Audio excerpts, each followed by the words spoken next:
Bienvenue dans le 22 minuit, toute l'actu vue du Sud. Voici les titres de ce journal. À Montpellier, l'ami du chauffard qui a renversé Charlotte Landais le 22 décembre 2012, comparé au tribunal correctionnel. Il est accusé de ne pas avoir empêché son ami de prendre le volant ce soir-là.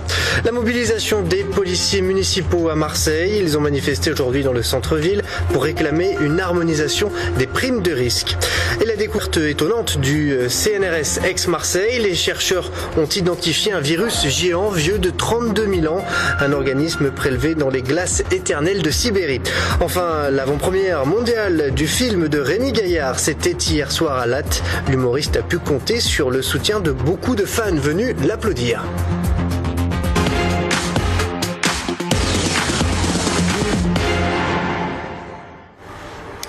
Est-on responsable des actes d'un ami qui a pris le volant en état d'ivresse? C'est tout l'enjeu du procès qui se tient en ce moment au tribunal correctionnel de Montpellier. Le 22 décembre 2012, Charlotte Landais, étudiante en pharmacie, était tuée sur la route à Montpellier alors qu'elle rentrait de discothèque à pied.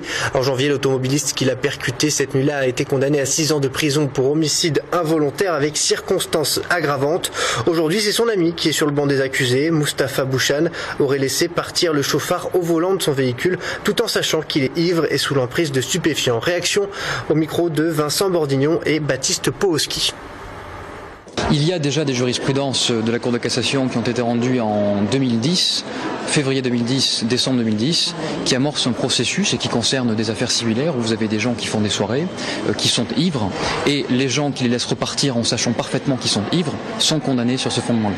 Donc il y a déjà des précédents. Mon client aujourd'hui, il peut répondre que de conduite sans permis, que de conduite sans avoir eu la précaution de ne pas boire avant de prendre le volant, mais rien d'autre. Donc mon but aujourd'hui, c'est de remettre les choses dans leur contexte et de ne pas se laisser aller ni par la vindicte, ni par des qualifications pénales qui ne sont pas adaptées.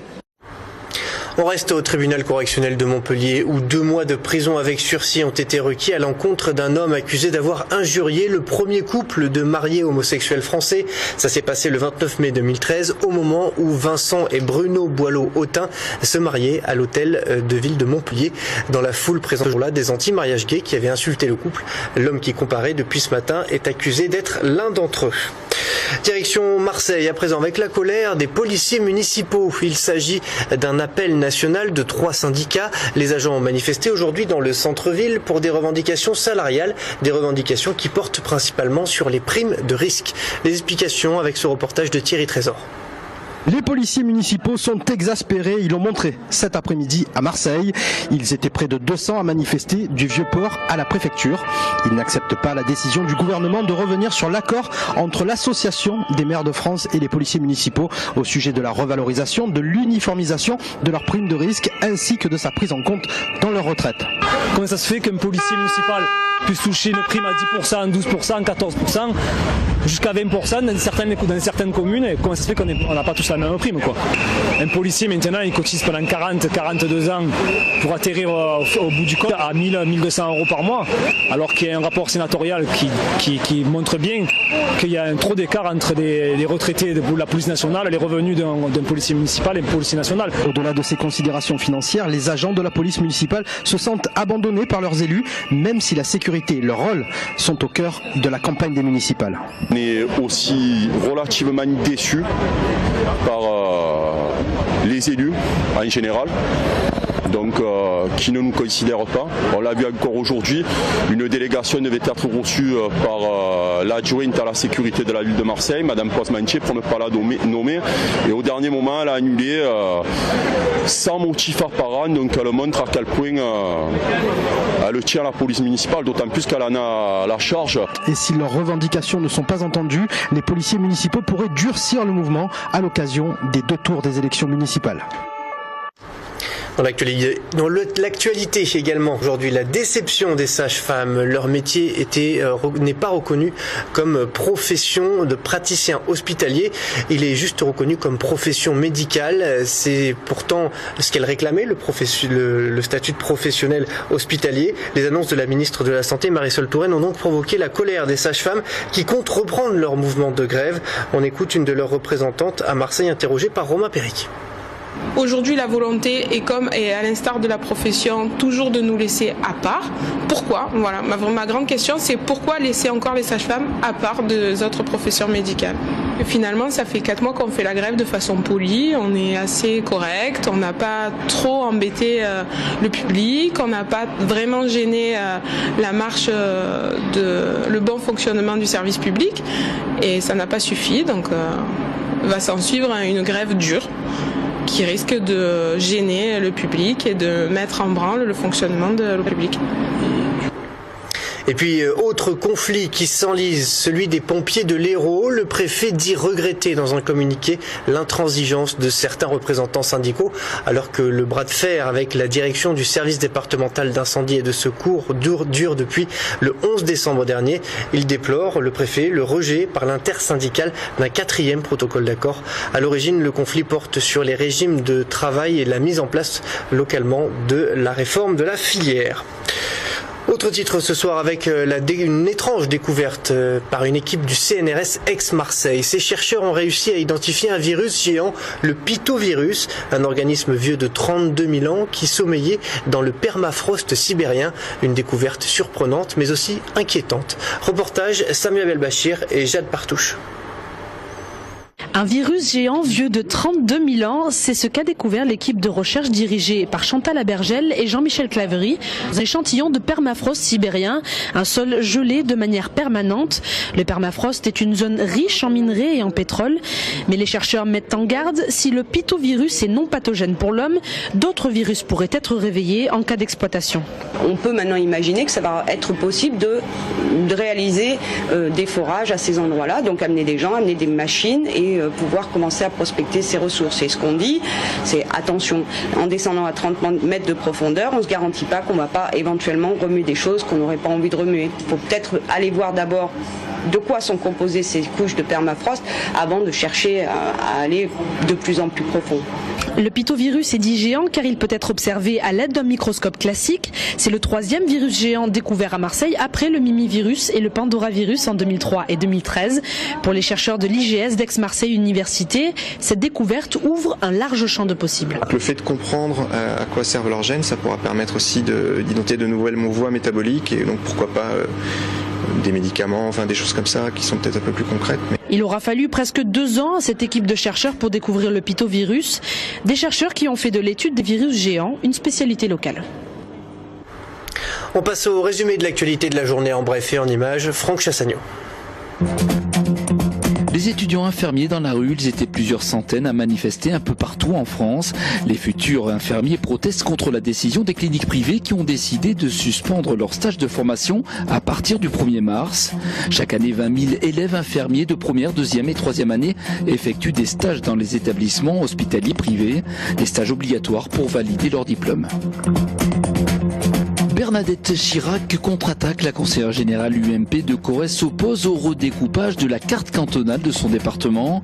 Bernadette Chirac a participé ce matin à la présentation du livre noir du président du conseil général de Côte d'Or. Pour renforcer la parité dans les conseils départementaux, ex-conseils généraux, la nouvelle loi prévoit l'élection dans chaque canton d'un binôme homme-femme. Du coup, le nombre de cantons sera divisé par 2 pour éviter d'accroître le nombre de conseillers. C'est pas simplement un redécoupage, c'est pas simplement la suppression de la moitié des cantons de France qui est en jeu. C'est surtout les conditions dans lesquelles le Parti Socialiste et la place Beauvau, Emmanuel Valls, sont redécoupés sans aucun dialogue, au mépris des bassins de vie, au mépris des communautés de communes, des collectivités territoriales. Le malade de 76 ans qui avait bénéficié de la première implantation d'un cœur artificiel est décédé dimanche à Paris, 75 jours après avoir reçu une prothèse cardiaque autonome. L'équipe de l'hôpital Georges Pompidou à Paris a rendu hommage à ce patient en fin de vie qui a par sa confiance, son courage et sa volonté apporté une contribution mémorable aux efforts engagés par les médecins pour lutter contre cette maladie en pleine évolution. Souvenez-vous, le 26 janvier, les Daft Punk triomphaient aux États-Unis en recevant 4 Grammy Awards pour leur dernier album Random Access Memories. Tout le monde en a parlé, mais ce que l'on sait moins, c'est qu'un autre Français a été récompensé dans ce show américain. Il s'appelle Cédric Gervais, il est marseillais et il commence à se faire un nom de l'autre côté de l'Atlantique. Blandine Marmigère l'a rencontré. De Marseille à Los Angeles, il n'y a qu'un pas.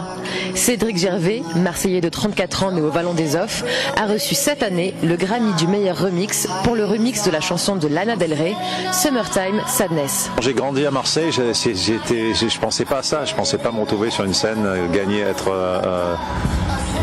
faire partie des deux Français, les deux seuls Français, moi et les Daft Punk qui ont gagné un Grammy, qui est la plus grosse chose pour un artiste, pour un musicien, c'est comme les Oscars pour la musique, donc je pensais pas, moi je suis juste un gamin du Vallon des Offs, tu vois, avec un rêve et qui faisait de la musique et je pensais pas me retrouver là-bas. Il vit aujourd'hui à Miami et travaille avec les plus grandes stars.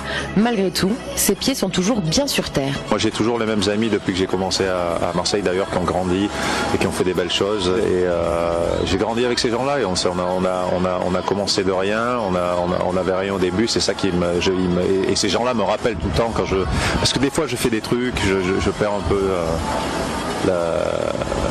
les choses et ces gens-là me rappellent toujours d'où je viens et c'est important dans ce milieu. Une reconnaissance qu'a également voulu lui témoigner sa ville natale puisqu'il a aujourd'hui reçu des mains de Renaud Muselier la médaille d'honneur de la ville de Marseille. C'est un rêve d'enfant, j'y pensais même pas quand j'étais un enfant, je pensais jamais avoir la médaille de Marseille, c'est vraiment un honneur. Si l'OM ne fait plus vibrer le stade, on peut toujours compter sur Eric qui se produira prochainement au stade Vélodrome.